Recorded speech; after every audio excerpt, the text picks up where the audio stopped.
Well, I think that we would all benefit from a better understanding of what it means to think well. Would you agree? I think so. I think we'd all agree that we all benefit from us all thinking better, of us all being able to think well. Well, Alan Jacobs wrote the book, How to Think, and he says his opinion as to why he thinks people don't think well or don't want to. And he says relatively few people want to think. Why? Well, his conclusion, thinking troubles us. Thinking tires us. Thinking can force us out of the familiar, comforting habits. Thinking can complicate our lives. Thinking can set us at odds or at least complicate our relationships with those that we admire or we want to follow and live with. And so some people go, who needs thinking? Let me just agree with the in-group. Let me disagree with the people I need to agree with and just live a more comfortable life. And so I think this is the challenge that we have is that we all want to think well. We maybe see the value of thinking well and how it can improve us to think well. But I think that thinking well actually pushes against other desires we sometimes have of comfort and peace with others. And we're willing to not think about things in order to continue to get along. And I know I've done this in the past, and this is true. And so I want to discuss on the show with us today what Alan Jacobs actually discusses or writes at the end of his book called The Thinking Person's Checklist. And so Alan Jacobs is a distinguished professor of humanities at Baylor University. He's also, he's written a lot of books, but this one is the book How to Think, where he really lays out his case on how do we think well in a culture that's always at odds with each other. How do we think? How do we make sense of it? And how do we get along better? And so he kind of finishes the book summarizing everything that he discusses in this 12-point thinking checklist. So I want to make that the topic of today's show, or that is the topic of today's show. We're going to walk through that checklist in the first part of the show, and then I'm going to get to your calls and your questions. So if you are here, thanks for joining me. It is fun. Now, before we jump in, I want to let you know kind of, again, quick little announcements of things, and then we'll jump into the topic. So you know what's coming up and what's going on, and maybe you can jump in on some things. But number one is this. It might not be too late at this point, but if you are near the La Mirada, California area, Biola University is hosting a regional conference, conference of the Evangelical Theological Society on campus on this coming Friday. I'm going to be going, and it's going to be a ton of fun. If you're in the area and you want to go, you can check out more at just search Evangelical Theological Society and go to regional conferences. But the big announcement I just want to make is when I go places and speak, I sometimes have students say, hey, do you sell merch? Or, hey, I like your shirt. Where can I buy one of those? And it's like, well, this shirt is one that my wife just bought for me and got a single print, and that's it. And so I've never had that merch store thing. Well, the last time I spoke somewhere a couple weeks ago, a student was like, man, if you had a shirt, I would get it. And I was like, let me look into this and see what the possibilities are. So I launched a store. You can get Think Well shirts and sweaters and coffee mugs and hats and different things if you want. That is now available. If you're watching on YouTube, it's in the description below. There's also a tab on the YouTube that is it says store you can get, or if you go to my website, think-well.org, there's a tab at the top that says merch. If you're on Instagram, in my description, there's a link there. So if you want to check it out, you can do that. And something I don't say very much on the show that I'll just mention here really quickly is this is not just me doing this in my free time. Think Well is actually an official government IRS recognized 501c nonprofit organization.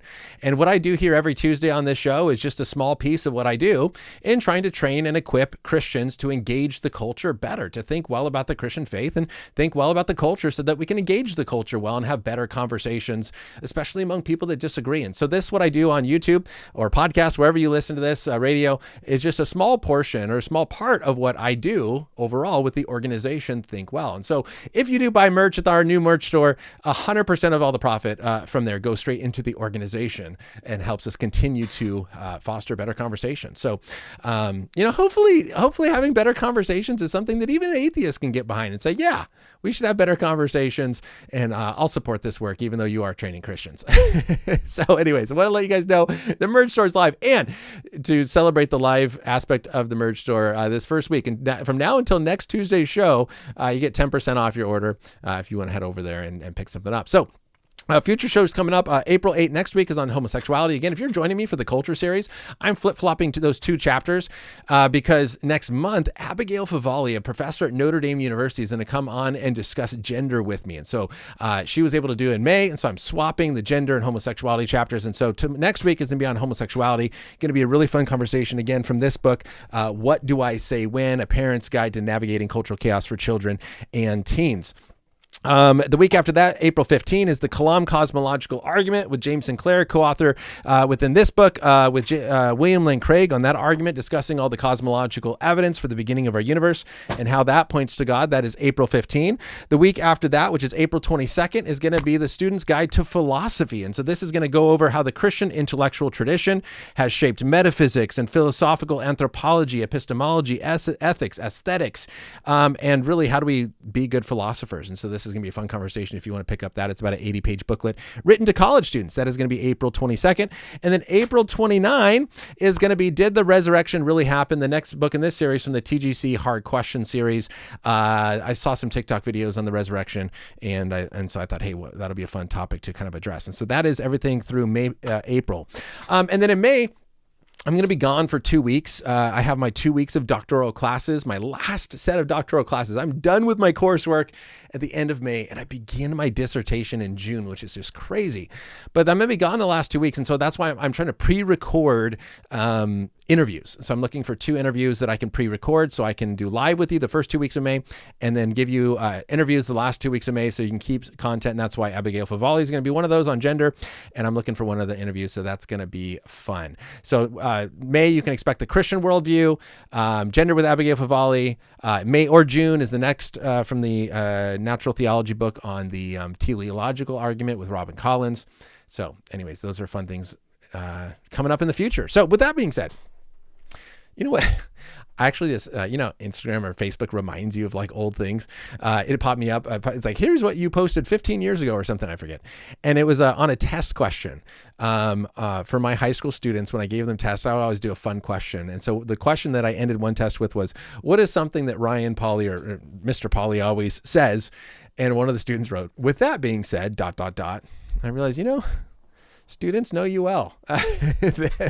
I do say that a lot. And with that being said, let's jump into the topic. Again, the phone lines are open. If you want to call into the show and discuss anything that's on your mind, it can be aligned with the topic or not. I'd love to discuss what's on your mind. But I want to kind of walk through this book a little bit with you, the 12-point thinking person's checklist, and then jump into the conversation, into your questions and your calls. So again, to help me kind of scan through it easier, if you are on YouTube right now in the live chat, post a Q before any question, comment, or objection for me. That way, as I scroll through it, I can easily identify that and save it for when I get to the ability to answer your question. So this book, Alan Jacobs, professor at Baylor University, How to Think. One thing he talks about with this thinking person checklist is he's like, look, you have to be careful that just because you have a checklist doesn't mean that you're going to be a good thinker, because being a good thinker is not just a matter of technique, that you just have a checklist and now, hey, I'm a better thinker because I have a checklist that I walk through. He says you actually have to be a certain kind of person to think well. I think that's a really interesting comment, and you're going to see from this checklist why that's true, but it's a certain kind of person that desires to think well, not just simply a technique. So it's not just like baseball, you get a better technique, but it's actually a different type of person that actually is going to be better at thinking. And then he says, this is what he says. Your willingness to actually make and use a thinking checklist is a mark that you are the kind of person that can think well. And so if you're willing to say, let me look at a checklist, let me evaluate this, and let me actually make something to make sure that I'm thinking well, then that is a reflection of the type of person that desires to think well. And so you probably are thinking well. If you're sitting there going like, nope, this is not anything I need, completely irrelevant, I don't need a checklist, well, then he would maybe argue that maybe we're not thinking well, we're not the type of person that is. And so I think there's a lot of this conversation that has, hey, Chris, good to see you here. I think a lot of this conversation is really convicting to me. And when I read this book, there were so many points where I'm like, man, that hits home, because I don't do that well. And so I think hopefully if you're with me, all of us, the goal, no matter what we believe, is that we think better, that we could become better thinkers. And hopefully and laying this out, my other hope is that this can kind of become a standard or a hope for this show, Think Well, so that if I'm not doing these things, you can hold me accountable to it. Just like in my high school class, when I had classroom rules that I didn't follow for whatever reason, the students were like, hey, isn't that a rule? It's like, you're right, I didn't do it, right? And hopefully this is something that we can all hold each other accountable to. The last thing I think that he wanted to say as far as this checklist goes is that maybe not every single point would apply to you, but he says, look, take the checklist, adapt it to your own circumstances, subtract what is useless, add your own sort of reminders when you understand your own kind of pitfalls in thinking, and kind of make it your own.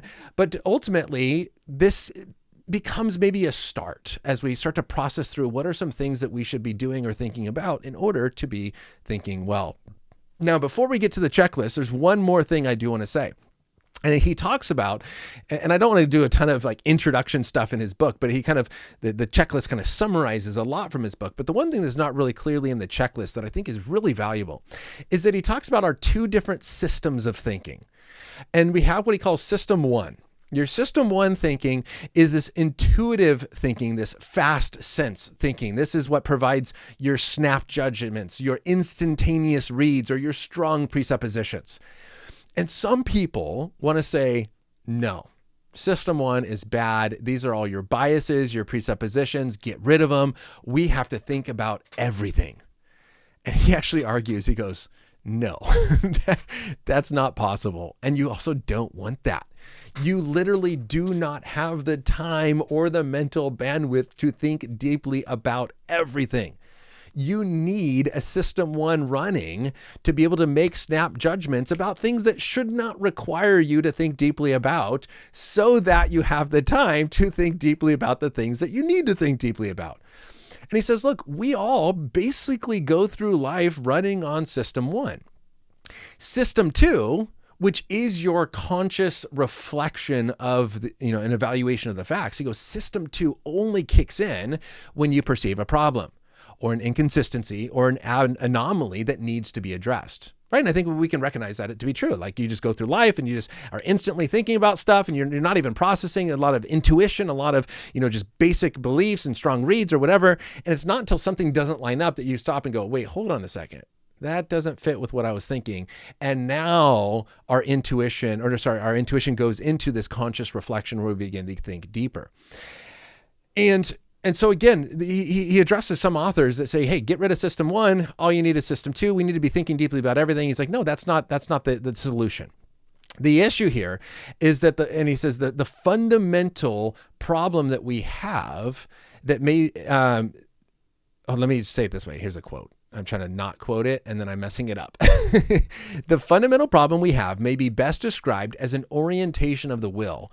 We suffer from a settled determination to avoid thinking, and that we only have snap judgments, and we jump to conclusions, and we're unwilling to maybe evaluate our own presuppositions, or unwilling to evaluate our own instantaneous thoughts or our own snap judgments.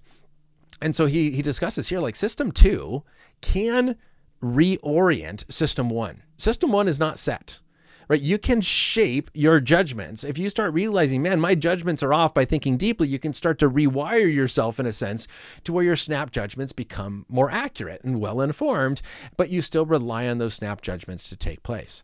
And so the issue here is that we want to recognize these are valuable, but we also sometimes have to take some time and be conscious and recognize, is my system one functioning well? Is it functioning rightly? Is it getting me to true conclusions, not just simply throwing it off? But we need that. With that being said, now it's going to go through my mind every single time I say that. Here is the thinking person's checklist. Again, there are 12 points. Some of them are quick. Some of them are a little bit longer, but I'm going to walk through this. And again, if you got questions, comments, objections, throw them in the live chat or click on the link that I posted to join the show and chat with me. But number one is this. When faced with provocation to respond to what someone has said, give it 5 minutes. Take a walk or weed the garden or chop some vegetables. Get your body involved. Your body knows the rhythms to live by, and if your mind falls into your body's rhythm, you'll have a better chance of thinking. Now, here's what, as I was chatting with my wife about this before I went live over lunch, it's like, some things like are on this list, and it's like, really? do we really have to like teach that and talk about it? Like, that seems pretty common sense. Like we get that. But here's what I think is valuable when you sometimes take some time and reflect on our responses, is that how often do we do this? How often do I do this? You know, we live in a culture that has an ethos of quick responses. You need to be ready, on your feet to respond. And, you know, I think there's nothing that signifies or signals or shows this better than all the videos I see, often from conservatives and Christians, that say pastor crushes woke student, or pastor, dismantles college feminists or whatever, and completely stuns and destroys, right? And I click on these because I'm actually curious. I know it's super clickbaity, but I'm honestly curious to say, okay, what did this pastor do that just owned the woke college student? And often it's a comment that makes the person stop in their tracks, and they go, and then the crowd starts laughing. And, you know, it reminded me of exactly what happened to me the other day. I was doing a TikTok discussion, and someone made a point that I had not heard before. And so I stopped and I said, okay, hold on a second. Let me think about this. And as I stopped to think about it, the comment came in on TikTok that said, see, there we go. The host was just broken. His cognitive dissonance is activated, and now he's scrambling. And I thought, you know, if that's the culture we live in, and that's the expectation we have, and if the clickbait of owning people, the moment they have to stop and think, it is going to make us feel like, and I know I felt in that moment, I should have had a quick response. I should have been ready. And it's like, why should we expect that I always have to be ready instantly, and that stopping and taking time to think about something before I respond is a sign of my cognitive dissonance, or the fact that I'm now trying to find some way to rationalize it and just spew a bunch of nonsense, or you broke me and you owned me? Rather than, what if we actually had a environment that said, yeah, let me think about that, rather than just instantly responding back. So I think while we know this is true and a good thing, how often does our social media interaction, our videos that we watch online, discussions that we have in person, actually prioritize or show a value in the ability to respond quickly? And if you don't, it actually means that you got owned. And no one wants to get owned, right? No one likes that. And so I need to feel like I'm always ready, rather than saying like, no, I value someone who can say, wow, that's a really good point. Let me think about that for a second before I respond. Or maybe let me think about that for a week and I'll talk to you next week. I had a parent. I spoke at a university this last week on Thursday morning. I was guest lecturing at a university nearby. And a parent with his student visiting, checking out the university, was in the class. And he asked me, what do you do when you don't know an answer to what someone asks you, or a challenge that someone presents? And it's like, you say you don't know. Now, do I always do this? No. Are there times when I haven't done this in the past? Yes. But now I hope that I can have enough confidence to say, I don't know. Let me think about that. That's worth thinking about. That's why I end every show with, hey, these things are worth thinking about. Let's spend some time and think about these things. So number one on the thinking checklist is, do you take time and actually think about what people say? Or do you only rely on your snap judgments and that level one, or that, not level one, but the system one thinking to do all the thinking for you? Or do you ever have that conscious reflection and say, hey, let me actually process this consciously before I respond? Number two on the thinking person checklist, value learning over debating. Don't talk for victory. This is huge. Now, I'm going to get to a point later on that I think frames this really well, but I think much of our conversation online, and what I see again on videos posted on YouTube, a lot from Christians, is this idea of that we are at war.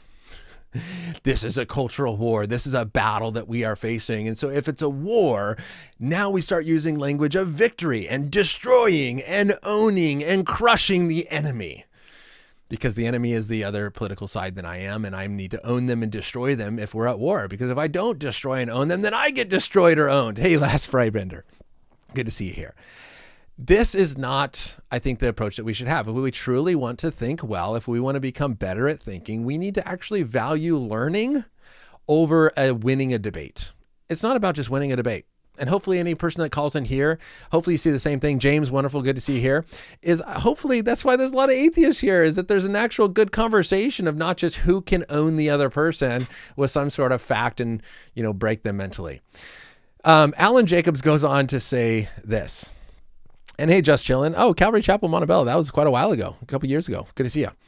He says this, because there are many situations in which we lose something of our humanity by militarizing discussions and debate, and we lose something of our humanity by dehumanizing our interlocutors. How true is that? Right? It's no longer, I'm trying to help this liberal college student maybe think differently. It's, I destroyed the woke liberal on the campus. And how dehumanizing sometimes this conversation is. But when people see, and here's, I think, fascinating point. When people cease to be people because they are to us merely representatives or mouthpieces of a position that we want to eradicate, then we, in our zeal to win, have sacrificed empathy. We have declined the opportunity to understand other people and their desires and their principles and their fears. And that's a great price to pay for a supposed victory in debate. Look, guys, I know I've done this. I don't want to do it anymore. I hope that I don't. I strive not to. But this is, I think, a natural, I think we live in this cultural ethos that drives this within us, that we want to because that's what gets clicks and that's what gets likes and that's what gets subscribes. It's like, oh man, look at you, just owned all those people. And we like rah it as if we're at a sports game and we just destroyed the other team. Is that what conversation should be? It's just all about who can destroy who? Or do we actually humanize our interlocutor, desire to learn and win minds and persuade people, not just simply destroy them? He goes on to say this: the identification of argument with war is so complete that if you try to suggest some alternative way of thinking about what an argument is, it's an attempt to achieve mutual understanding. It's a means of clarification of our views. He goes, you almost certainly are going to be denounced as a wishy-washy, namby-pamby sissy britches, is how he says it, end quote. I know Christians that when you talk about how do we be loving and winsome, it's like, no, just speak truth. And it's like, there's not a way in which that can go together. Is, hey, if you try to say, hey, I want to try to attempt mutual understanding, I want to clarify views, I want to understand and have a better conversation, then it gets so dismissed because, again, who does that? And this is what I love, and I always talk about with, like the book Tactics by Greg Koukl, where he starts off the book saying, look, Christians, 2 Corinthians 5:20 says, you are an ambassador of Jesus Christ. God is making his appeal through you. Christians are supposed to be ambassadors. It doesn't say we are generals, that we are to destroy the enemy. Yes, it talks about spiritual warfare and there's all that sort of stuff, but against, it's like, you're not fighting against, principalities and flesh and blood. These are the things you're fighting against, not the person, but the ideas. We destroy arguments. We destroy people. But ambassadors are not military. Ambassadors have to go in with winsomeness, with wisdom, with conversations. Ambassadors hopefully are sitting across the table with knowledge, having good conversations and persuading and showing how countries can work together. It's not about showing force like a military does. And that's how Scripture calls Christians to be. And so the question is, man, am I being this ambassador I want to be? I want to be the ambassador who is trying to find mutual understanding, to have respectful conversations, to think deeply about these things that are worth thinking about, and try to persuade people to follow Jesus. And hopefully the atheist or whoever else calls in and chats with me, the same thing is, how do we get better understanding? Because I think it's easy to find people online that really do not understand the other side. And then just have their point that they want to make, and they don't really care how accurate that point really is. So value learning over debating is point number 2. Point number 3 on the 12-point thinking person checklist: as best you can, offline and online, avoid the people who fan flames. If you are talking to people that are just simply fanning flames, they're trying to just incite, right? The trolls that all they only ever do are troll. Maybe those people just need to be avoided, because I think it's unreasonable to try to reason with an unreasonable person. Right. And I think there's points where we just say, look, if you're willing to think deeply about this and you want to actually listen, then I'll have that conversation. I know I've had that conversation here on YouTube with people where it's like that they flat out told me, I don't care what you say. It doesn't matter what you say. I'm not listening to anything you say. And I'm like, well, then why would I say anything? Now, there can maybe be a value because the rest of you who are listening to me can learn from it. But there is that question of, look, he says, as best you can, avoid people that fan flames. It's just going to incite anger in us, and it's not going to lead to productive conversations.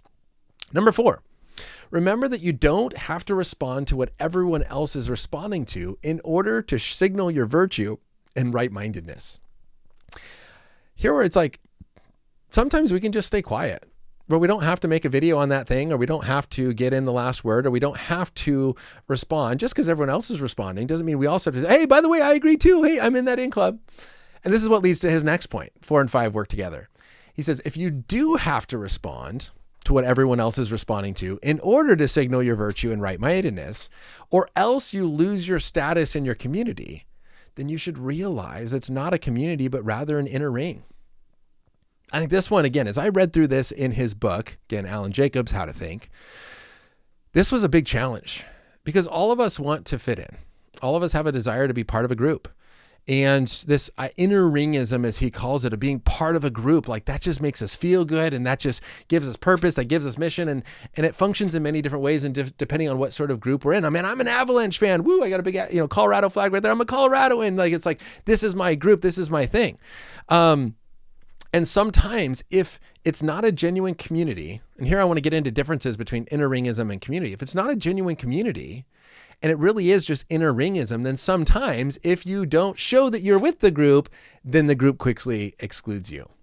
Or if you voice any concerns. And I know I've had these thoughts, and I know others have well. If like, man, I'm at this church. Again, I think I've given the example where I had a church, I had someone tell me like, hey, you're going to go speak at this church, but do not say your views on this theological issue. Because if you do, you're done. It's like, okay, so then what would someone feel like if they were attending that church and all of a sudden they became convinced of a different theological view? They know that if they voice their concerns or questions, if they're going to get excluded, then what you have is inner ringism. That's not a genuine community. And so here he kind of lays out, and I think it's valuable to say, okay, if you feel like, I have to speak up or I have to show, yep, I agree, that's where I'm at too, in order to keep your status in your group, man, is that a group that we want to be a part of? He says, look, there are healthier kinds of group affiliation. One of the primary ways that we can tell the difference between an unhealthy inner ring and a healthy community is by the attitude toward thinking. The inner ring discourages, mocks, and ruthlessly excludes those who ask uncomfortable questions. Again, I've told this story I know many times, but an atheist once told me that she was going to go speak to a skeptic group and said the topic of my talk is going to be on how things that you believe you probably believe false things. And they was like, no, we don't want to hear that. We are people of reason. We only believe things that are true. And it's like, are you unwilling to consider that you might hold uncomfortable views? Like, now what happens if someone then in that group starts to question what they believe? Are they going to be excluded? And I know Christian groups have done the same thing. And so I think we just need to be careful of how are we treating people who think differently? How are we encouraging thoughtful questions? How are we encouraging uncomfortable questions? Inner ringism, in a negative way, doesn't do that. He says, look, inner ringism can also function like like you're just a part of a group, just a status identity, like an audience at a concert or a crowd at a football game. When I go to an Avalanche game, the Avalanche don't know I exist. They don't really care. If I stop being an Avalanche fan, they're never going to know. Yes, I'm part of the Avalanche inner ring and I raw on my Colorado Avalanche hockey team, but there's a complete anonymous aspect to that. And here's what he says. He goes, what tends to get lost in our world is membership, which is neither solitary nor anonymous. And the questions are we genuine members? And I spoke this to my church the other day when I was leading a couple weeks ago, when it was like, I think the beauty of church and true genuine community and membership is that you are known and you are still loved when you are known, rather than this completely anonymous, rah, I'm part of the inner ring of Avalanche fans, but they don't know that and they don't care. It's kind of like the difference between being a member at Costco, which I love, but Costco doesn't really care. If I stop being a member, they got tons of other members that are going to keep paying their bills. And also, what is the relationship between members at Costco with each other? When I walk into Costco, is everyone else there like, Ryan, what's up? I haven't seen you since like last week when you were here, since you come all the time. It's like, no other member talks to each other because there's an anonymous sense to that, right? We don't know who the other members are. But hopefully in genuine community like family or church, how it should be is that you're actually known and you're loved. And there's an actual membership. Here's where he goes. One last thing I want to mention here on membership versus inner Ringism. He says, but for people of all ages, some form of genuine membership is absolutely necessary for thinking.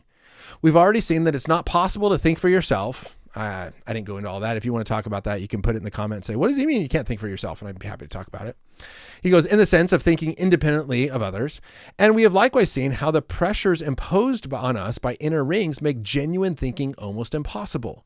Right? I know I've felt this before where it's like, man, if I voice my concerns, I'm going to get laughed out of the room. I might get canceled, whatever it may be. Like, so now I can't genuinely think about this because I don't want to lose my membership to this group. And he says that it makes genuine thinking almost impossible by making belonging contingent on conformity. That's huge. Is our belonging contingent on conformity? Conform and then you can belong. And if you're not conforming, you don't belong here. That's inner Ringism. Instead, he says the only remedy for the dangers of false belonging is true belonging, true membership in a fellowship of people who are not so much like-minded as they are like-hearted. Like, well, that's one of the things that I always tell people that I just absolutely love about my church is that I have theological disagreements with other members and even my pastor, but there's a genuine love for each other to say, yeah, even though we have differences, we're in this together. We have we're like-hearted. We're not like-minded. We have, on the core things we are, but on the secondary, tertiary things, no, is not important. And we can have fun talking about those things, but we have the same goal and we can worship together and we live life together and we're known. And so I think this is the question is, man, if we are only part of inner rings where I just have to keep saying the right thing or else I lose my status, then I think that, as he says, harms genuine thinking or makes genuine thinking almost impossible. Number 6, gravitate as best you can in every way you can toward people who seem to value genuine community and can handle disagreements with equanimity. And that is so important. Like, if you want to think well, if you want to become a better thinker, get along people who can think well, can disagree well. That's a huge part. Now, he writes, if your first thought on reading this sentence is that smart, sensible, fair-minded people are extremely rare among your opponents, and you go, well, hold on a second. I'm supposed to get around people who value genuine thought, can handle disagreements well, but are smart, that they disagree with me? Oh, come on. And he goes, look, if that's your first thought, like, no, my opponents, like, they don't have smart people, which a lot, it's like, no, all those people are they're dumb, which is sometimes how we see it. He goes, I would ask you to reflect on whether you think they are any more common among those who agree with you. And if you say they are, then I would encourage you to reflect on one of the lessons in the previous chapter that you have a large emotional investment in thinking that. So one thing I'm not going to talk about here in the thinking checklist is the role of emotions, that we want to say, no, leave emotions out of it. Thinking is purely logical. And he goes, that's not true. And even if you could, he doesn't think you can. Maybe you think Alan Jacobs is wrong, but he doesn't think you can disconnect your emotions from your thinking. But he says, even if you could, you wouldn't want to. Emotions are incredibly valuable. And there's an aspect of that I'll talk about here in the upcoming, I think the 8th and 9th points on the checklist. But he says, look, if you are simply saying, no, my side has all the smart people, the other side doesn't have anybody smart. He goes, you are letting your emotional investment on your side dictate your thinking and not actually evaluating this clearly. Because obviously there are people on your side that don't know what they're talking about. And there are people on the other side who have thought really deeply about this. And I think sometimes we recognize our bubble thinking. If we only interact with people who think the same as us, we start to get this idea that the other side doesn't know what they're talking about. And clearly, man, my view is so true. And it's often, and I see this even with, again, Christian theological ideas, you talk to someone who disagrees with you theologically and you're like, wow, they actually had really good reason for that. It's not just because they're ignorant or dumb or denying things. So I want to ask this question. He references Jonathan Haidt's book, The Righteous Mind, authored back in 2012, where Haidt tried to understand why we disagree with one another. More specifically, this question, why? And I want you to just think through this. And if you have a comment, you can throw it in the chat. You can maybe put like a R for your responding to my question. You put an R and then type your response. Why is it so hard for people to see those who disagree with them as equally intelligent, equally decent human beings? Hopefully we're like, no, I don't think that's true because we don't have that. But I'm pretty sure most of us can look at culture and see how culturally, generally, I think this is true. Why is it so hard to see people who disagree with me as equally intelligent or even more intelligent or equally or even more decent human beings versus everyone that disagrees with me is less intelligent and less decent? I think that's a really good question to kind of consider of why do I see the other side as this? So again, if you have a thought on why it's so hard for us to see people who disagree with us as equally intelligent or equally decent human beings, put an R in the live chat. I'd love to hear your response to that question. Number 7, working our way through, almost done here. 7th point on the 12-point thinking person's checklist from Alan Jacobs' book, How to Think. Seek out the best and fairest-minded. And I see some points here that are getting responded to in the live chat. So I'll try to come back to those here in a second. Seek out the best and fairest-minded people whose views you disagree with. And then here's the key. Listen to them for a time without responding. And whatever they say, think it over. Sometimes we go, okay, I want to find the other side, the best, brightest minds on the other side so that I can destroy them and show how really right I am. I know I've had those thoughts where it's like, man, if I could debate the smartest on the other side, man, then there we go. I could be so confident. Rather than saying, no, I'm going to determine right now, I'm not even going to think. Sorry, I'm not even going to respond. I just want to listen and I want to hear your side. And what Alan Jacobs argues is that in doing this, if we commit to at least doing this sometimes, this will keep us from moving very quickly into refutation mode, right? Because if we know we can respond, the moment we hear something we disagree with, we're going to start thinking about how to refute it. And instead, if I know I can't respond, then I'm going to be less likely to move into refutation mode where we stop listening. And if you're not listening, you're not thinking.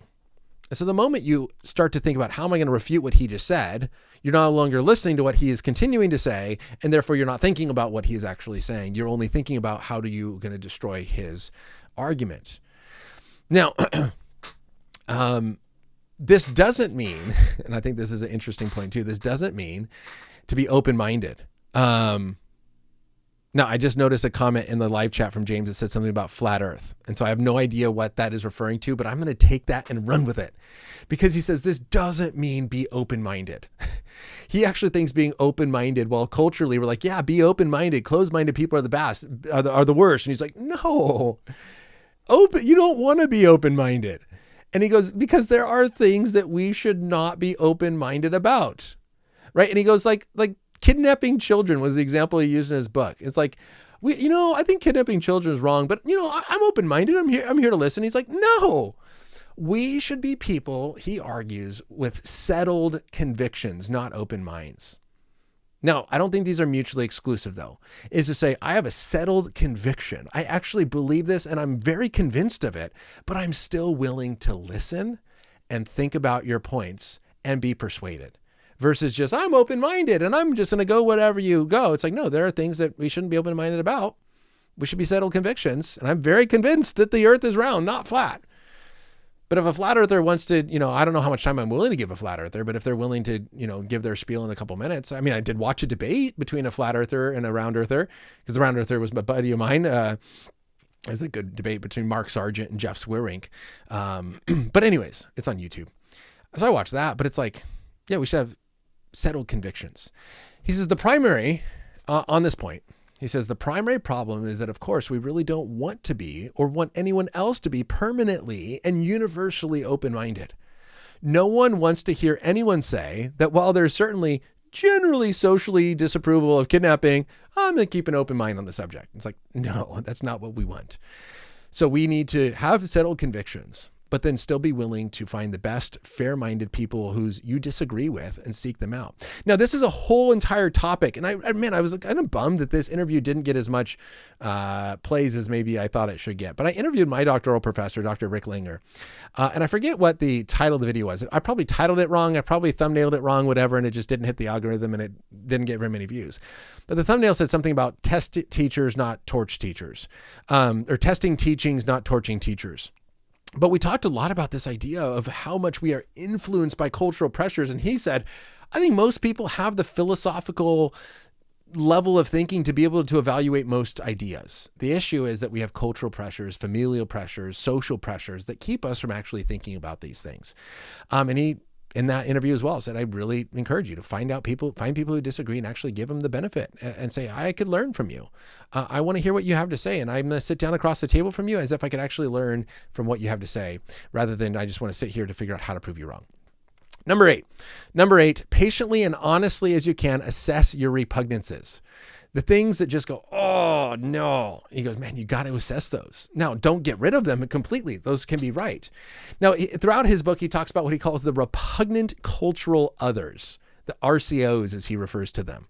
And these are these cultural others that just, they're repugnant. I just can't even think, instantly. And he goes, here's why you should engage with the repugnant cultural others. Simply put, it's good for you and it's good for society. It makes you a bigger, better person, and it helps to stitch that torn and frayed social garment. Right? How often don't we recognize if we actually engage with the repugnant cultural others, how really things would get better? He then asks, I think, a really profound question, or makes a profound point but he asks the question, why don't we? Why wouldn't you reassess your repugnances and engage with the repugnant cultural other, the RCO? And he goes, why not? First, because you humanize them. They become no longer the RCO, but just people. And he goes, that's why you don't want to, because guess what? He says, once the RCO no longer is an O, it's no longer an other, and therefore it becomes a little bit less repugnant, you might actually realize that with a different turn of the fortune wheel, you could have been there also. And we don't want to come to that conclusion. And so we don't ever want to get close. And he goes, look, there's a value that we recognize if we want to genuinely think well, that we can, and he says that we can expect to cultivate a more general disposition of skepticism about our own motives and generosity towards the motives of others. And rather than saying, I'm just repugnant against this idea or this person, and I just don't even want to go there, just whatever, say, hold on a second, let me actually honestly assess this. And I want to hear their ideas from their own mouth and consider them. And we do that. We humanize them. They no longer become an other, and maybe their views become a little bit less repugnant. And we're like, oh, we just disagree on a few things, and I think you're wrong, but hey, you can be a friend. And that gets us out of it. But the issue is that may challenge our inner Ringism. And he goes, look, there's an ick factor, and we all have this. And he goes, look, this is where he talks about emotions being good. The ick factor is telling. Sometimes it can be, though, a distraction. Now, here's what he says about this ick factor, which is number 9 on the thinking person checklist, is kind of consider the ick factor. He goes, reason may play a critical role and correct certain errors afterwards. But this is where he talks about reason and emotions throughout the book. But if we were to wait for its formal and absolute decisions in the shifting and multifarious combinations of human affairs, the world would stand still. So we need biases. We need, he says, emotional predispositions. And that level 1 thinking, or what does he call it, the session 1 or phase 1 or system 1, that system 1 level thinking, your predispositions, your biases, your snap judgments. He goes, you need these to relieve the cognitive load that you have. You cannot carry the load to think deeply and consciously about everything. We just want our ick factor. We want our emotional predispositions. We want our biases to be the right ones, right? And this was the conversation I had last week, was we all have a bias, but is it the right one? And he goes, a wise man once said, one of the key tasks of critical reflection is to distinguish the true prejudices by which we understand from the false ones by which we misunderstand. System 1 thinking, snap judgments, works on its own without conscious direction. But it can be changed, it can be trained, and it can develop new habits. This is what the author Mill meant when he spoke of the power of rightly ordered affections to shape our character. Learning to feel as we should is enormously helpful for learning to think as we should. And so I think that's the question is, we all have an ick factor. We have a bias. We have that, thing is like, but have you assessed it? Is that something that you should actually be icked out about? I'm going to go off on a slight tangent here because this just spawned a thought. I'd love your thoughts. So if you're listening after the fact, leave a comment. Or if you're here live, comment in the live section. Here's a thought. Is it possible that some people believe that the moral argument for God's existence is not a good argument because they are relying merely on reason and saying you have to provide actual evidence and a logical, clear thing pointing to this moral action being wrong, and you can't do that? Versus sometimes, I don't think it's only that, but I think sometimes as a Christian, it's like, well, just look at murder. Just look at child abuse. You know it's wrong. Like you just see a dad punching a baby in the face for fun, and you just go, "Oh no!" Right? There's an ick factor. We all have that. Oh, the question is why? Why do we go? Oh, is it just because society taught us that, or is it because there's a reflection of reality that this how we feel is helpful in informing how we think as well? Now, just because I go, ooh, doesn't mean it's ooh, because we go ooh about a lot of things that are not. But is there a way in which we can actually rightly order our affections to where that ick factor actually is telling versus distracting? Number 10, and Chris, good to see you here. I'm going to get to you here in just a second. Number 10, I think the last few are pretty quick. Number 10, beware of metaphors and myths that do too much heavy cognitive listening. He says, notice what your deterministic screens are directing your attention to and what they're directing your attention away from. Look closely for hidden metaphors and beware of the power of myth. Now, what does he mean by this?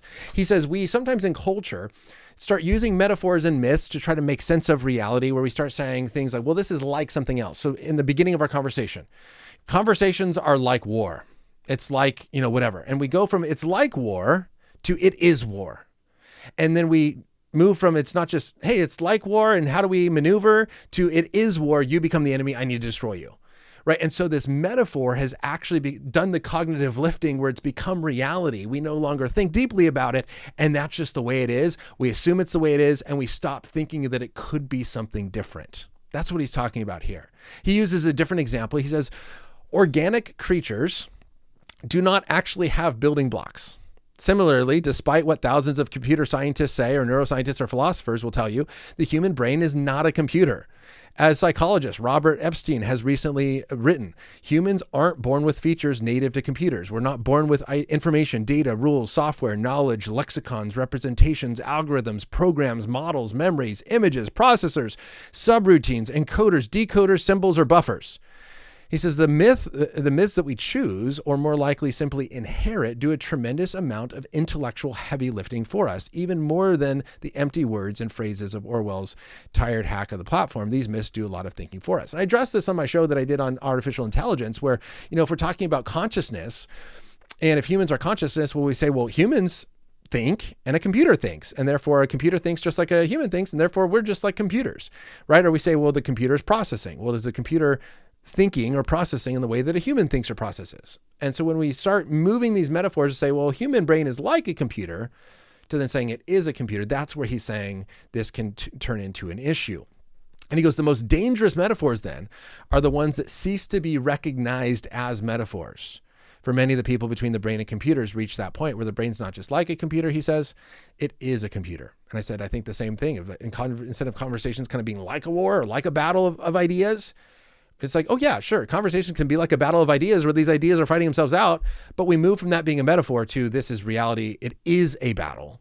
Therefore, the other side is the enemy, and I need to destroy you, crush you, whatever it may be, rather than, no, this is not a battle. And it's not about destroying and crushing and dominating the other side, as we often see in comment sections or on YouTube titles of videos that are very click-worthy. Number 11, try to describe the other person's language that they use without indulging in other wordisms or other wordsings. And what he says simply here, the other words people use that to summarize the opponent's, often use that to summarize the opponent's argument grossly and to grossly distort or even invert the argument. So I went live on TikTok literally right before I started here. I had an extra 30 minutes. My show is completely prepped. And so I just jumped on there really quickly and I made an argument. And the atheist that I was chatting with goes, okay, so in other words, what you're saying is this. And it was not even anywhere close to what I was saying. I was like, no, where'd you get that from? That's not what I mentioned. And he goes, well, I'm just trying to make sense of it. And it's like, okay, so if you're just trying to make sense of like, okay, is this your point? Like what you said was not clear. That's okay.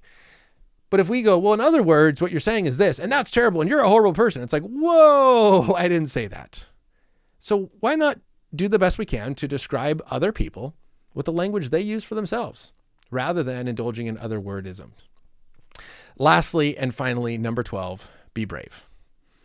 And this is, again, I think a valuable insight. If we want to be better thinkers, we have to be brave and be willing to stand up against the crowd when we want to do something different or think differently, because that's going to challenge our inner Ringism that really is a draw, I think, on a lot of us. And here's how he finishes and how I'll finish here. He says, the person who genuinely wants to think well will have to develop strategies for recognizing the subtlest of social pressures, confronting the pull of the in-group and the disgust for the out-group. The person who wants to think will have to practice patience and master fear. Right? There's a fear, I think, sometimes of thinking, well, if I change my mind on this, what will people think of me? And sometimes you recognize, like, well, you just aren't considering this because you don't want to have to consider the consequences. And that can be true as well.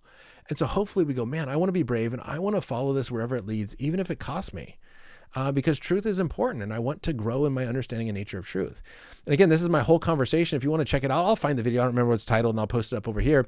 But my conversation with my professor, Rick Langer, on testing teachings versus torching teachers. It's like, yeah, a lot of times we have a calculator in our head where we go, okay, I could test this idea and I could find that actually what I believe is false and I could switch it out for a true belief. But in the calculations in my head, I would replace one false idea with one true belief, with one true idea. And so I would become slightly higher percentage of number of true ideas I hold compared to number of false ideas I hold. I would increase by 2%, but at the same time, I would lose 5 of my closest friends. Yeah, that increase of 2% in more true ideas to false ideas is not worth losing my 5 closest friends, or at least putting pressure on that relationship. So I'm just not going to think about it. I know I've done that. I know that's a tendency. And I think, how do we think well about this? Now, the last thing on being brave is bravery does not mean just stand up and be like, yep, this is the way it is. How come you guys don't think that? And my wife frequently calls this out in me, where he says here, and this is, again, repeated from what I've heard many times, very thankfully that my wife does this. He goes, if you switch your views and begin to think your friends, your old friends who still hold that view, are those foolish losers on the other side now.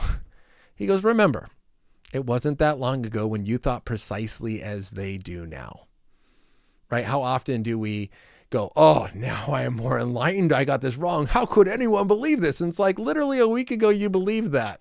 You just switched your mind. And I think we sometimes have seen this, and I know I've done it. And there's a strong tendency to be like, now I'm part of this in-group. See, guys, here I am. I'm with you. Here we go. And it's like, now the other side. Now the other side is the enemy. Oh, how dumb, how loser, right?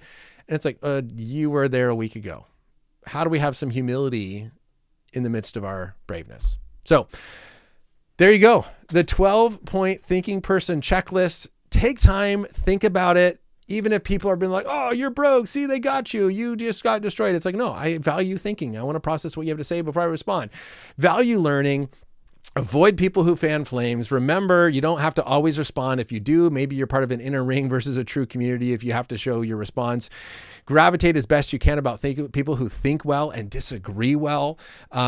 Seek out people who you disagree with that are the fair, thoughtful people that are different than you.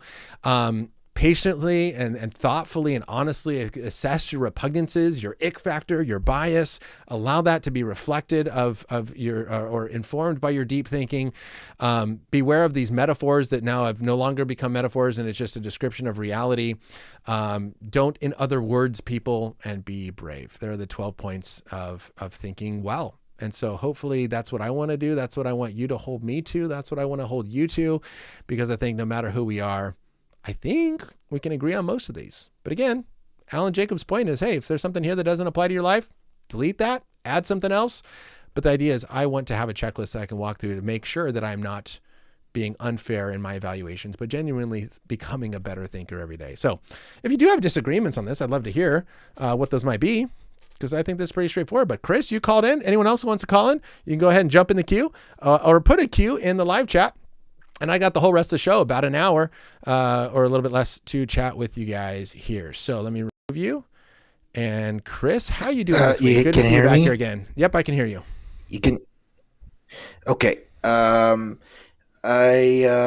have 3 points though for today, and please remind me if I basically lose track or Okay. For the first point that I wanted to say is that I think it's the question that you last asked for the chat for a response, or why do we not see others? I don't know.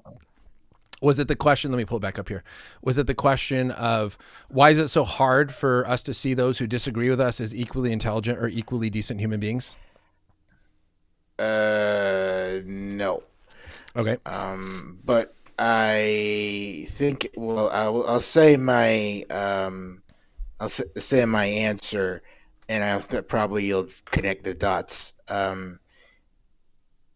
In my mind, from a theist's point of view, if you spend less time worrying about essentially about basically finding God, worshiping God, or just essentially being so hung up upon the idea of a deity, to, I don't know, to do X, Y, and Z. If you basically let this go, I think you would be like, if theists had more of a tendency to let go of just kind of chasing the dragon, as I would say. I think that in a more ironic, holistic, more place, they would find what they were looking for. I don't know, like, if that rings any bell from one of your responses. Well, sorry, your questions to the chat. But that's point number one. So yeah, okay. It doesn't ring a bell on what question I asked. What do you think Christians are chasing that they're not finding in God? Because you said if we stop, not that right? what they are I think not you said if we stop chasing God, then we'll find what we're looking for. So what do you think? What do you think it is that we're looking for that we're not finding in God? Basically, certainty, I guess, and reassurance. Those basically purpose in life and stuff like that. Or I don't know, the essentially the meaning that there is not that your life is not finite, and insignificant, or essentially just a response to nihilism, essentially. And for me, what I would say is to, well, that, although that basically comes from my experience, is to essentially give in to the nihilism, not given, but just accept the nihilism of reality, that I see, which is basically you're finite, you're insignificant, and you were just dust on, bacteria on a rock, dust in a debris of hot matter, and you'll basically find what you're looking for, all the things that I'm basically listed of that.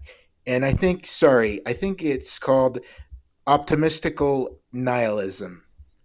I think that's what I'm talking about. You might check it out later. But yeah, that's point number one Okay. that I wanted to talk today. And the second, the second. Well, do you want to say something? Well, I guess I mean we can talk more about that. I was just so. Would you say then that that is the logical conclusion of? I know you identify as an atheist. Is that do you? Would you say that's the logical conclusion of atheism? Is nihilism? I know not every atheist would agree with that, but uh, personally, is that your view that yeah, if there is no God, there is no human value. We are insignificant, valueless specks of dust on a planet that's going to go extinct, and therefore nihilism is the logical conclusion. Is that your personal view? Uh, yes, but it's more complicated. I Sure. am more a what it's called a existential nihilist. Um, and I know that it's basically just like it's a philosophy like discussion that basically I don't think we're gonna have the time to get into it. Sure. But for me is that basically just uh like God may not exist like that, just the TDLDR is that God or even basically the law, like letter, well, essentially the law, it might be just like specks of imagination, but I still will act, you know, feel as if those are important. Therefore, I will mm, go do so. Yeah, so that I'll just put that discussion for now on basically on a pin for another time. Sure. The second one, sorry, the second point, it comes from controversial, the controversial post that I put in chat. I don't know if you can basically just uh, pull it up or whatever. But On what the I Portuguese Order basically of allude, Christ. yes, um, basically I'll put it up on the screen for it's everybody. it's yeah. If you can, please. Yep. Um, and basically, what I'm alluding to is that proselytizing and missionary work is baked in to this uh, into this into um, what the well, not to this comment, but what the the Order of Christ was doing in basically the 1400s and so on. It's basically all of this about religion in at least in Christianity, and I would say other religions, but let's focus on Christianity. The proselytizing, the evangelizing, the missionary work, it's baked into the uh, to um, to essentially do like assimilate people at any cost and um, like it doesn't matter. So, well, I would say screw the other uh, other people, and that's why it's really controversial right now about the colonialization. Yeah. And that's one point that that needs to be that needs to be that I think that if evangelizing, proselytizing, and well, missionary work was toned down and even discouraged from my as an atheist, I would say discouraged. You would probably just like you'll have less. like problematic um, doctrinal stuff about the church, but Sure. that's just me. Well, if I can respond And really I know quickly to that that. is probably not. Yeah, yeah, Yeah. And I would say, look, there's definitely yes, been ways in which evangelism has been done that has been done inappropriately and wrongly. I literally finished reading this yeah. book right here this morning. So I'm trying to show it in a way that everyone kind of see. It's called The Celtic Way of Evangelism. And it's based on, we just celebrated St. Patrick's Day just, a week or two ago. This is a look deeply at St. Patrick. And most people are not aware St. Patrick's Day is, celebrating St. Oh, I'm Patrick. aware. Who went into Ireland and led a revival in Ireland, and this whole entire book is comparing and contrasting what they call the Celtic way of evangelism to what they call the Roman way of evangelism, and I think that at least how they're describing it, and your description would match in this book what they call the Roman way of evangelism, which is assimilation, which is are these dumb, ignorant savages, and we first have to get you thinking properly, and then once you think, because you can't understand the Bible if you don't think like us. So we first have to teach you Latin, and we have to get you to think the right way, and you have to be like us, and you have to dress like us. Then you can understand our faith. And what this book at least is arguing for is that the Celtic way of evangelism, which is what it's arguing, and the reason I had to read it for my class, is the argument is like, hey, this is actually maybe what we need for America, is not that way, but is instead within community, within relationship, and actually meeting kind of people where they are and pointing people to Jesus no matter where they are. And so I in a sense, I could say I agree with you that evangelism has done very poorly, but I think the solution then is not to throw out all evangelism, but it's actually maybe to do it rightly. So that would be my point, my argument, and that's actually what I finished reading this morning. Go for it. Yeah, sorry. My point is that this mentality, and not exactly doctrine, but doctrine is a strong word to say it, but the mentality of it, and the over the leftover effects of those policies from the order of Christ is basically still running amok. At least for me as an atheist, it is basically like it's still it's still within society today, and yeah, that's basically my second point. Sure. And that's where I would say, I think that's a great point yeah.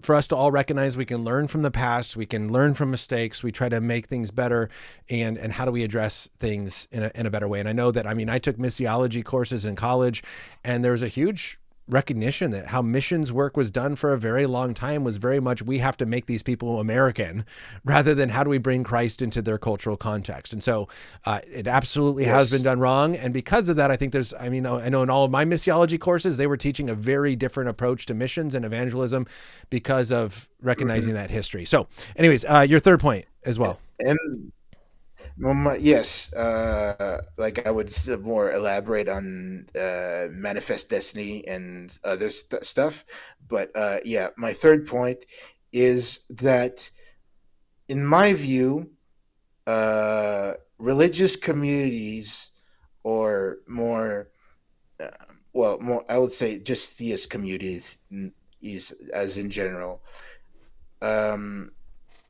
not exactly about discourages. It basically discourages, like innately, it discourages curiosity, in a way, and that comes. What I want to do, my point comes a little bit in my personal history, is that for me, I am a third generation, like post secondary education. And when basically when in my childhood, I remember, like, yes, you had basically a do's and don'ts, but one of the key features of my upbringing was curiosity of science, and Yeah. basically the wonders of the world.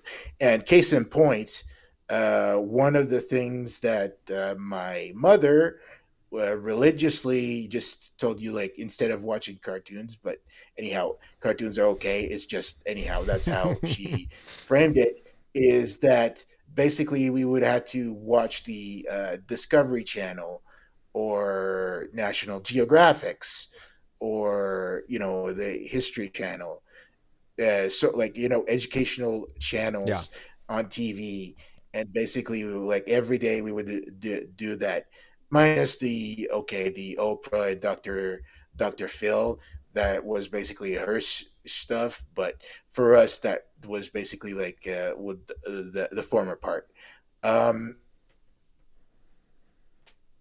and also like when I went to my grandparents' cottage, my grandfather would basically make a point to buy a subscription for National Geographic. So I was always looking around science, looking about stuff like that, and and that's what basically it amounts to.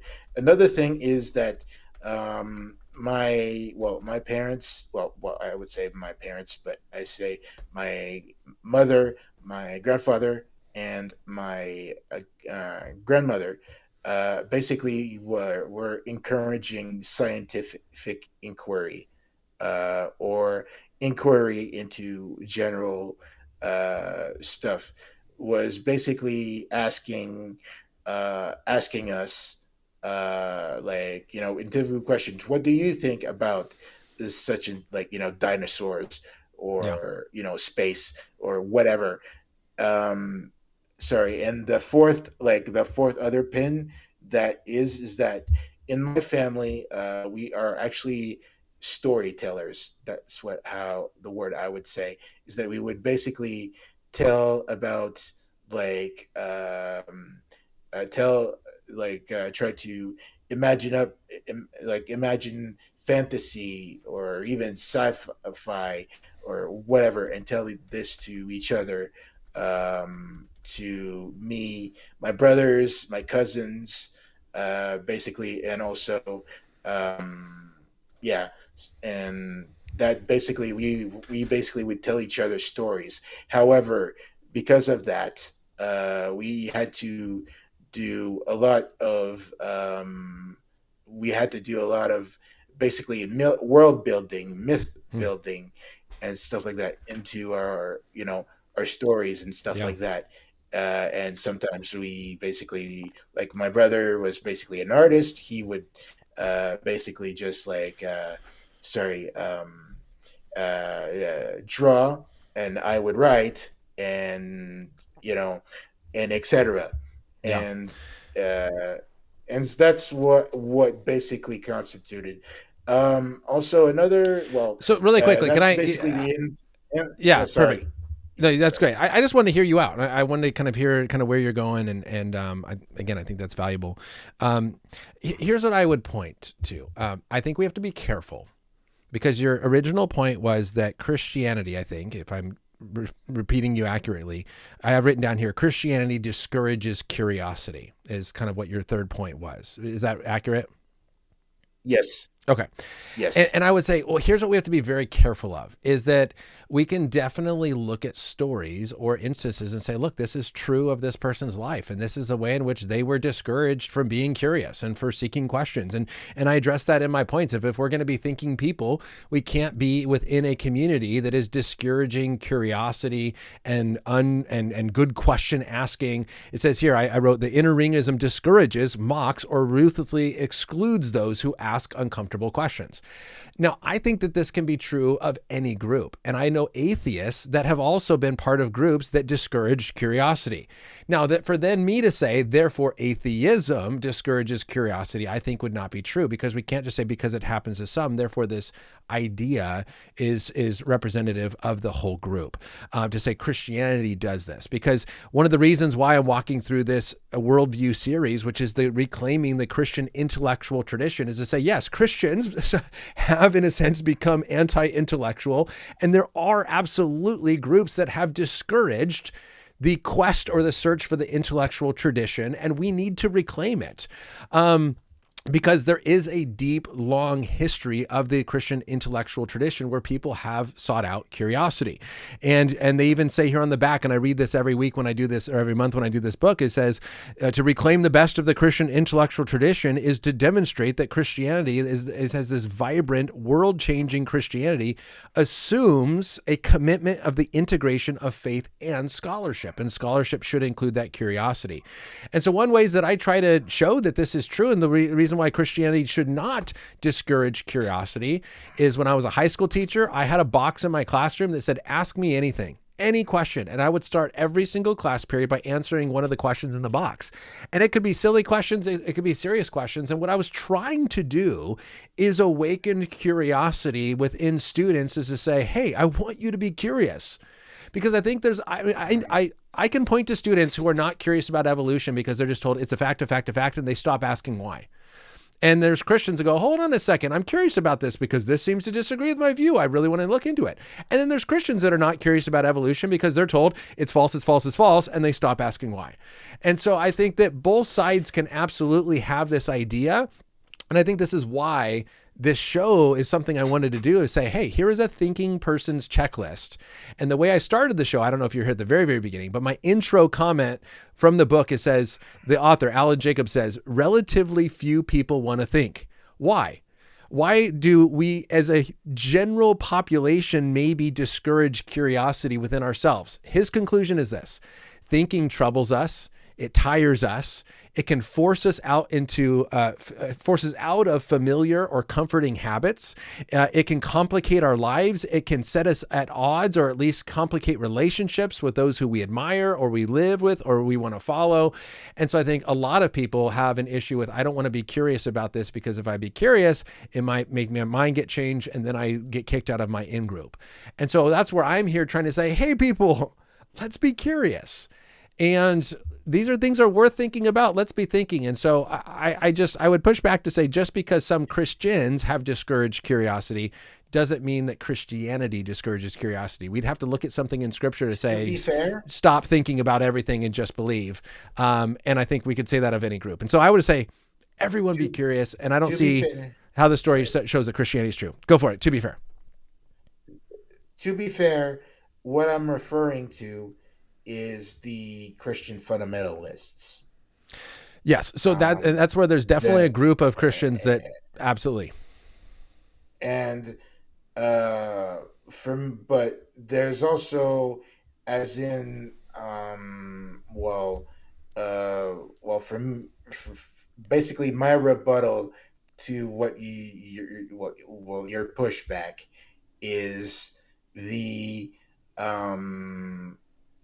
it's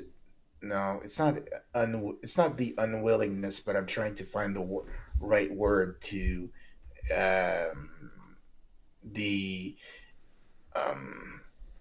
I'm trying sorry I'm really trying to find no problem, but the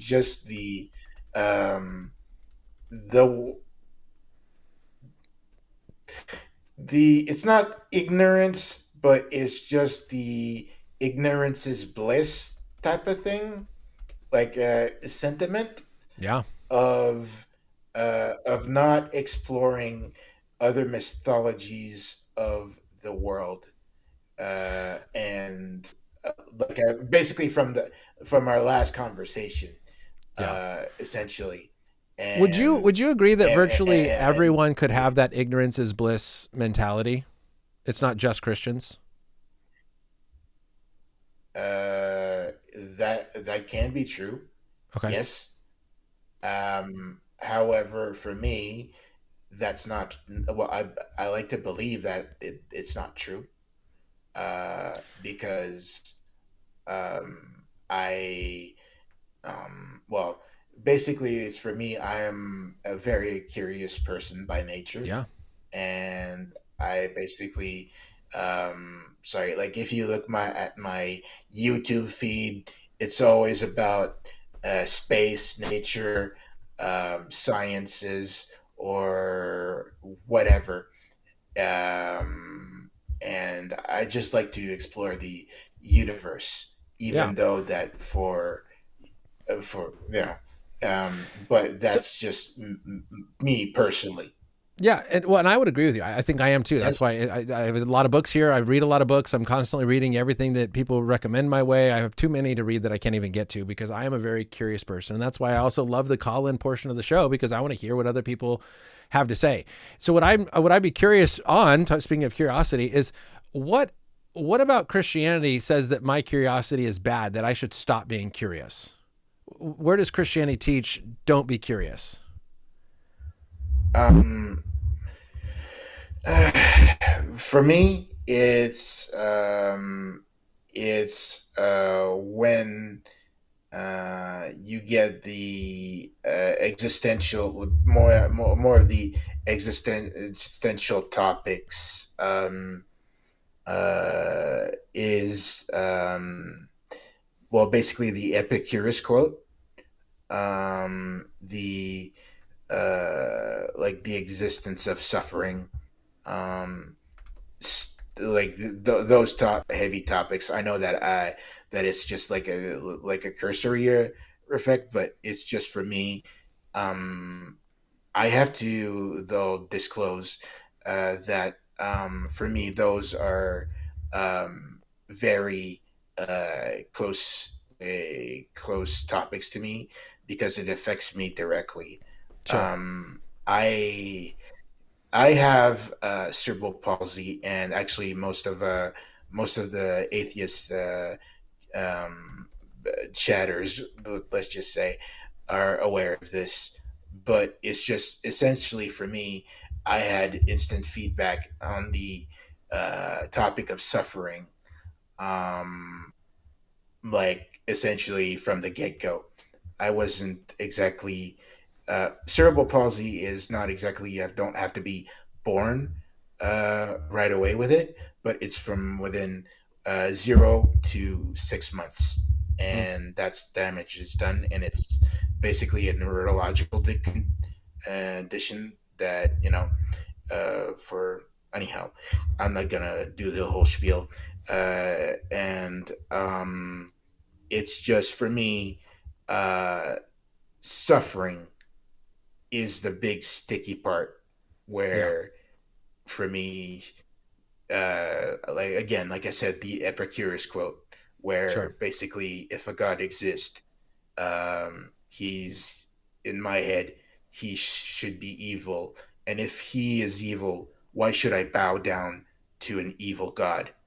Yeah. Anyway, like, sorry No, that's fine. And I for think, that, you know, but anyway. I think that's definitely a conversation for another day because I have to run here soon and there's a few different questions that came in the live chat that I want to Yeah. address. But I think here's what I think I just want to be careful of. And here's what I'm trying to communicate in the show of encouraging everyone to be thinkers is this idea of curiosity.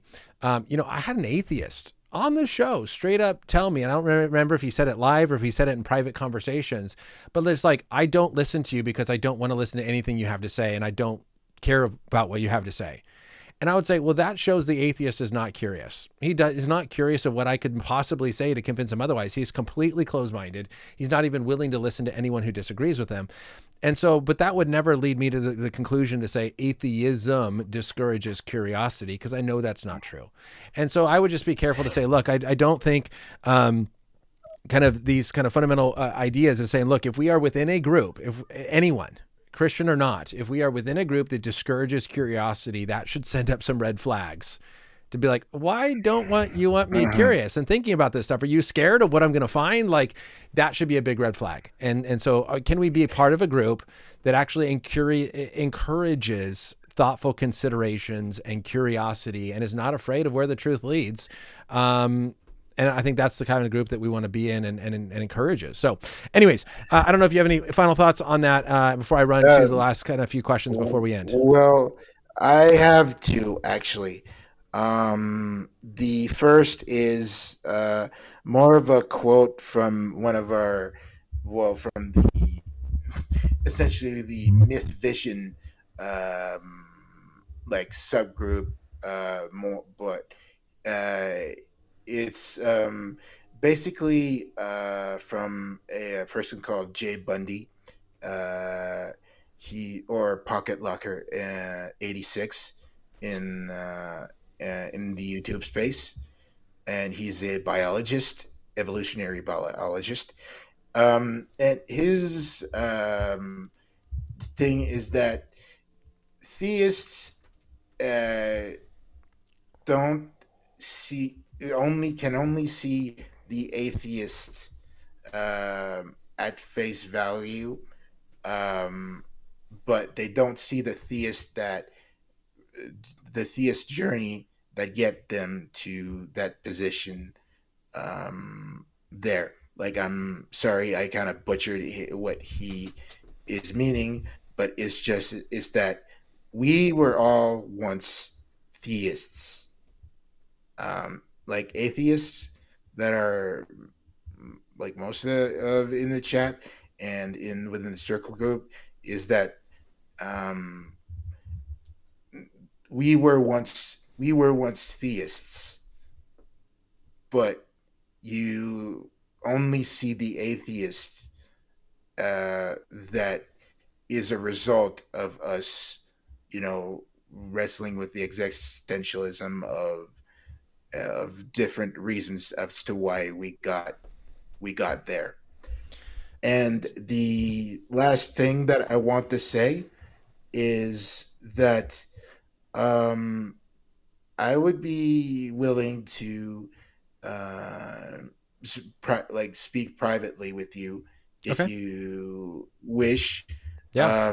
Although, as a person with cerebral palsy, I can basically I'm not really good with typing and stuff like that.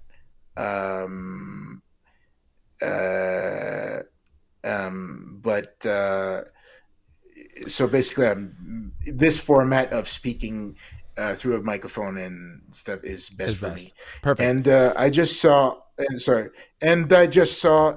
Apperson Yeah. say Jay's quote perfectly. I'm sorry, but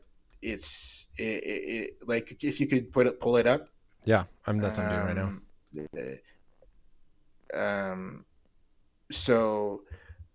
So yeah, and also the his other quote before that too is also noteworthy. So yeah, um, so yeah, and yeah, Jay's a swell guy, and most of us on the other side of the fence, quote unquote,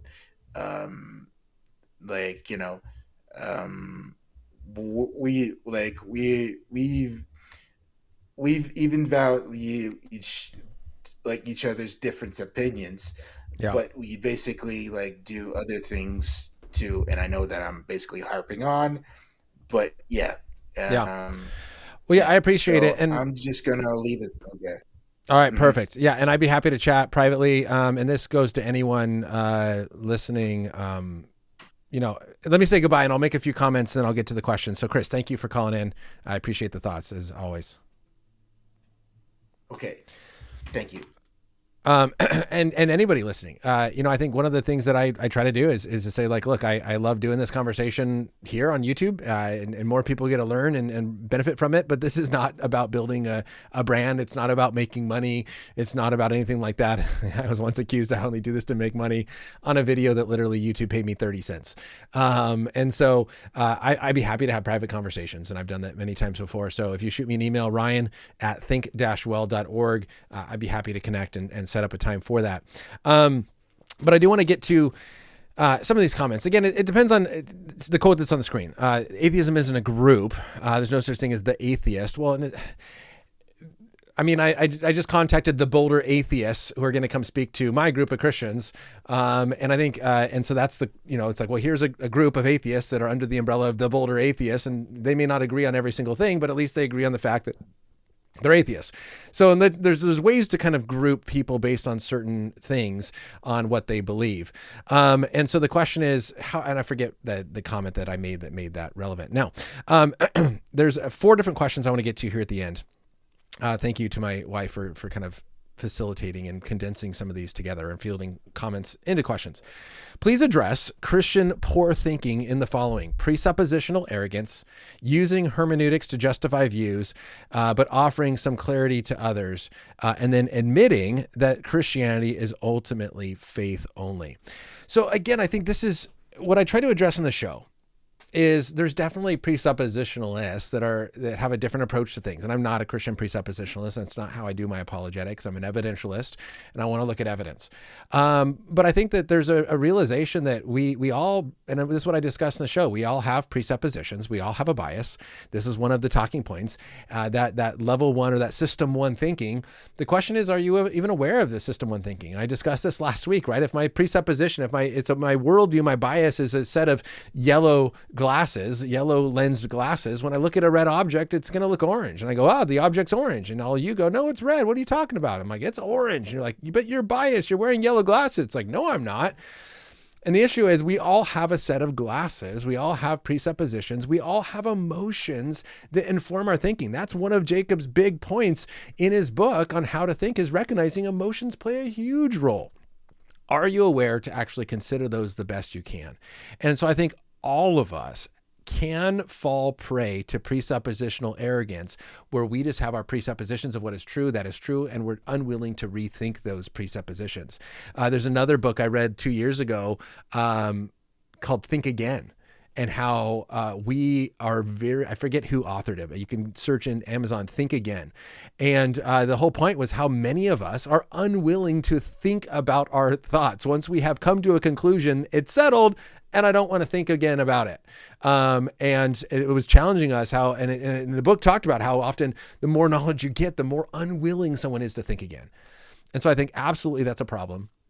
And then we become very arrogant. And that's the whole point of the book, Think Again.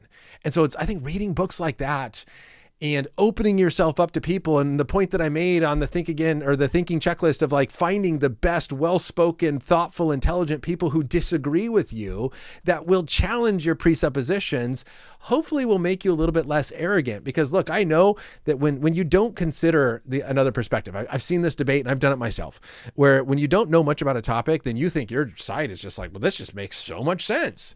And you can become very arrogant. And the moment you hear a thoughtful person on the other side go, no, but here's why I disagree with you. And you go, wow, they actually have good reasons. And I'm convinced. Or you go, well, I'm not convinced, but okay, there's a good argument for that. And this is what I often do. I just did an atheist role play with a group of middle school and high school students, Christians. And I used a lot of the arguments that I learned from you guys. And in fact, I heard an argument for subjective morality a couple months ago on the show that I thought was one of the best cases for subjective morality that I have heard. And so this group I know had been taught very much like objective morality, and you can't have objective morality without God, which is what I agree with.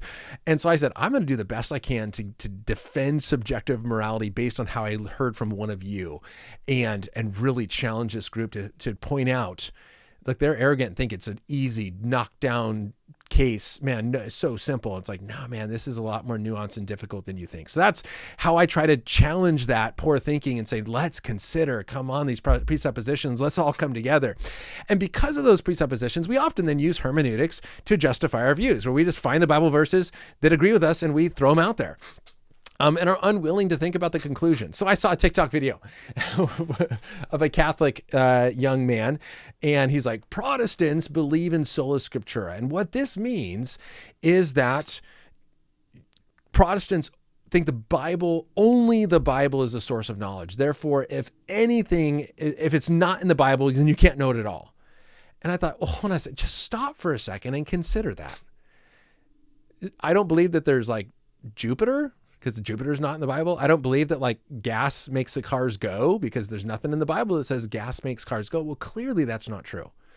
Now the question is in what matters. And, but he said, no, if it's not mentioned in the Bible, then Protestants will say that you can't know it. And I'm like, hold on a second. Where are you getting this information from? And have you actually considered the logic of what you're saying? I don't think anyone actually agrees with it. But then we do the same thing, where then we look for Bible verses that support it. And this goes on to Mears's comment at the end of how do we sorry, James, I'm going to skip yours here really quickly, but how do we know that we're not under the influence of cognitive dissonance or confirmation bias, right? A cognitive dissonance being that we have this discomfort because of tension that we experience when beliefs are disconnected, and then we do a way to, we find a way to reconcile those so that dissonance goes away. And maybe we are reconciling it in a way that is wrong. Or we have confirmation bias. We're just looking for things that confirm our views. So how do we know that we're not under that influence? Well, I think the first thing to consider is this. Is it only the others that can have confirmation bias and cognitive dissonance? Right? Sometimes we have that way of thinking. This is what Alan Jacobs talks about in his book, Think Again, How to Think. And I mentioned this a few weeks ago on the show, where we had this idea of like, well, you know, the phrase, think for yourself. Think for yourself. We only say that to people who disagree with us. Like, have you ever used the phrase, think for yourself, to someone who disagrees with you? Or sorry, someone who agrees with you? No. Because if they disagree with us, we assume they're not thinking for themselves. Why? Because they have to, if they thought for themselves, then they would clearly agree with me because I'm right. And then if they're not thinking for themselves, then we try to figure out who's doing the thinking for them. And this came in on a comment here on my YouTube channel where someone said, think for yourself and get off apologetics websites. So I'm not actually thinking for myself. I'm just reading whatever the apologists say, and I'm just regurgitating that, and I'm not doing any thinking myself. And the question is this.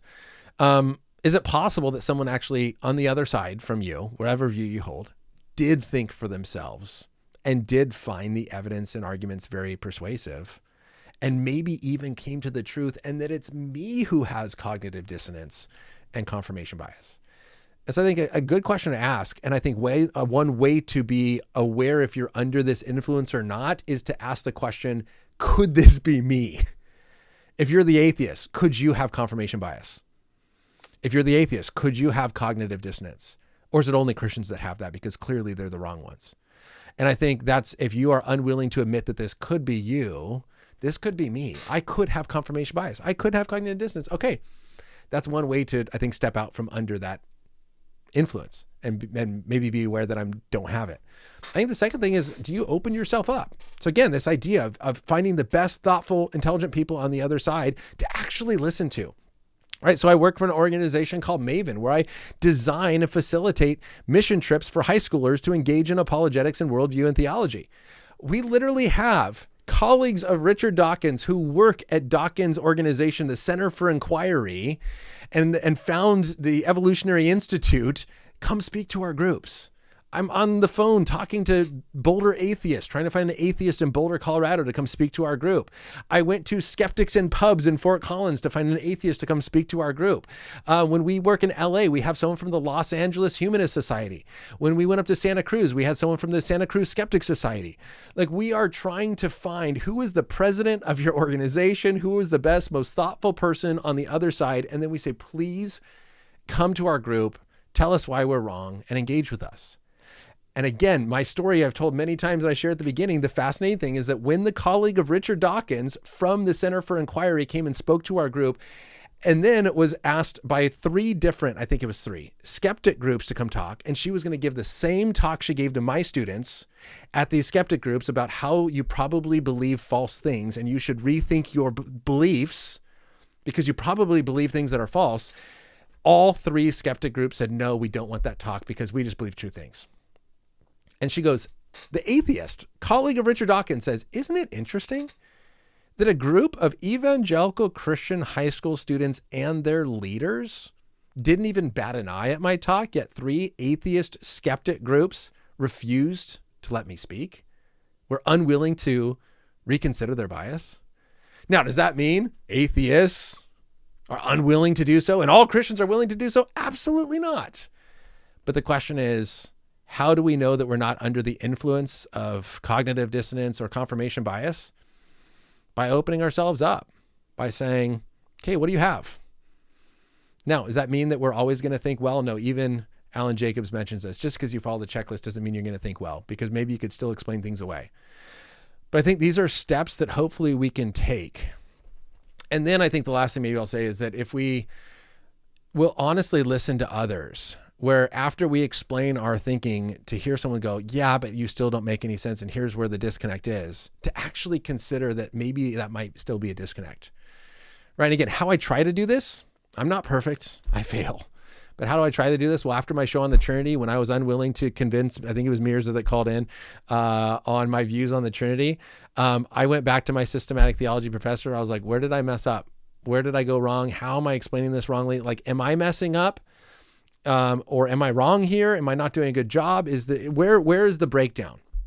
Because I want to assume that possibly the breakdown is with me and not just going, my listeners, come on, guys, you can't figure this out. I'm clearly in the right. You just are dumb. You can't understand. It's like, no, maybe I'm the one that is missing something. Maybe I'm the one that's wrong, or maybe I'm just not explaining it well. There's a lot of possibilities on why there's a disconnect between us. And I want to try to do the best I can to figure that out. So I don't know if that helps, Mirza, but those are ways in which I try to, again, we open ourselves up. We are willing to have hard questions asked, uncomfortable questions asked, and ask those questions and follow the truth where it leads. And I think maybe if I can add one more, there's more things come to my mind as I keep talking. Has the person you're talking to or recently even changed views? Have they gone against their in-group at all? I think that's something interesting to look at that is not a true teller sign, but maybe can be helpful to kind of go, this person has actually never changed their mind. They always agree with what's popular. Is there something to there? Or are you actually standing against the flow in a way and actually holding views that are unpopular? So last question here. Frybender, I really appreciate the comment that over the last few live streams, I've seemed to be a decent person. I really appreciate your efforts. I appreciate that. I try. Guys, I'm honestly, I'm not lying. I'm not trying to deceive people. I'm here saying, here are my thoughts. I've studied a ton. I'm a month away from finishing my doctoral coursework, moving on to dissertation phase. But just because I've studied a ton doesn't mean I'm always right. And just because I have a lot of conversations doesn't mean I'm always right. I recognize that I think the more I've learned, the more I realize I don't know. But also the more I realize I want to share the things I've learned with people. And I want to engage people who think differently. And so I'm here doing my best, sharing what I think is true, and opening up myself to criticism. And I love it. I really, really do. This is a blast. I love it every week. So anyways, thanks for the comment. All right, last thing here.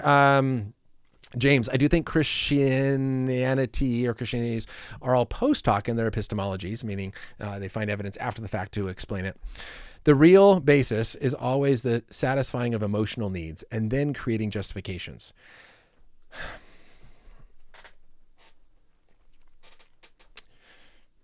That absolutely happens. But again, I think is a common thing I'm trying to say throughout the shows. I think this can be true of everybody. What if we actually really do have emotional needs? What if it really is an emotion that shows me what is true, and then I find reason to believe it actually is true?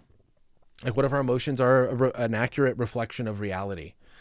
Then it's not a post-hoc reasoning. It's just like with science. Hey, I think this is true.